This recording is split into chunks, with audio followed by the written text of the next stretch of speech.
I've drunk quite a lot, so this isn't going to be very satisfactory. But General Sir Mike Jackson very kindly has come along to say a few words about the book. Now, this may come as a huge surprise to all of you, but the General has a marginally more distinguished military career than I have. And on that note, may I hand you over to Mike. Thank you. Can you hear me? Yeah. In the back. Yeah. Hurrah. Thank you very much. It's a great pleasure to be asked to do this. Actually, I wasn't asked. I was strung on by my son and my wife. It's the story of my life. But a little while ago, there was a book which hit the spot. It was called Dear Lupin. Many of you will know it and have read it. And this is,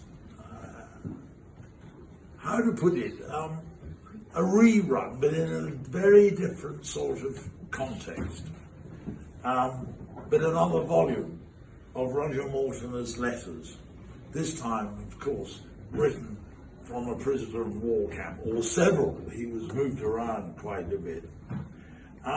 These wartime letters are very poignant, I find.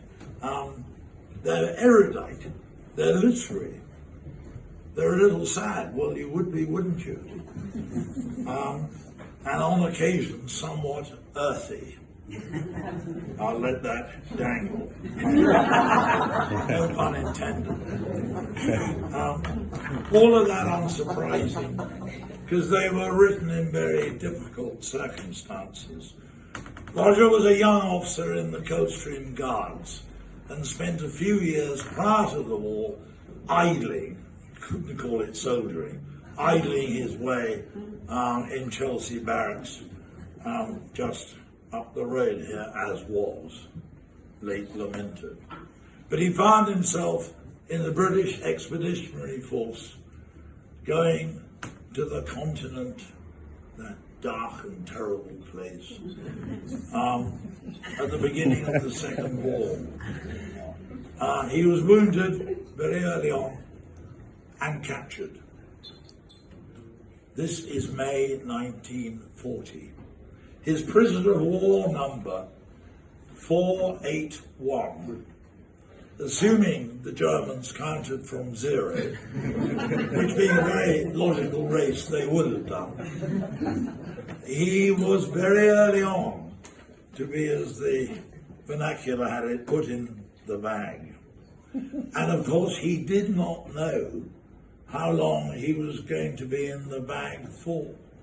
He wasn't like somebody in the dock at the Old Bailey. Take a prisoner, 10 years, take him down, and he knew he was going to be out in 5 because we're so kind. This case, you didn't know, and that must have been gnawing. How long am I in this bloody awful place for? But throughout, these letters show it. He maintained his sense of humour. As a piece of doggerel about a certain General Shute, that's S-H-U-T-E, as opposed to the other possibility, whose tours of inspections as a senior officer were unduly centred on the state of the latrines. People get to, and I'm going to quote you just to whet your appetite, that Roger and his great friend Reggie Coburn put together the following bit of doggerel. The general inspecting the trenches was heard to exclaim with a shout, "I will not inspect a division that leaves its excreta about." The division retained its composure, and no one was heard to refute that the presence of shit in the trenches was much preferred to the presence of shoot. So even in some blasted up lager camp, cold, no heating, nothing to do, boredom must have been a real problem. Throughout shines this humanity in the book. I commend it to you, ladies and gentlemen. They're all there. The nice lady in black will sell without any hesitation. Get in there. And thank you for reminding me. The proceeds go to the Army Benevolent Fund, the Soldiers' Charity, and all will be very gratefully received. Thank you.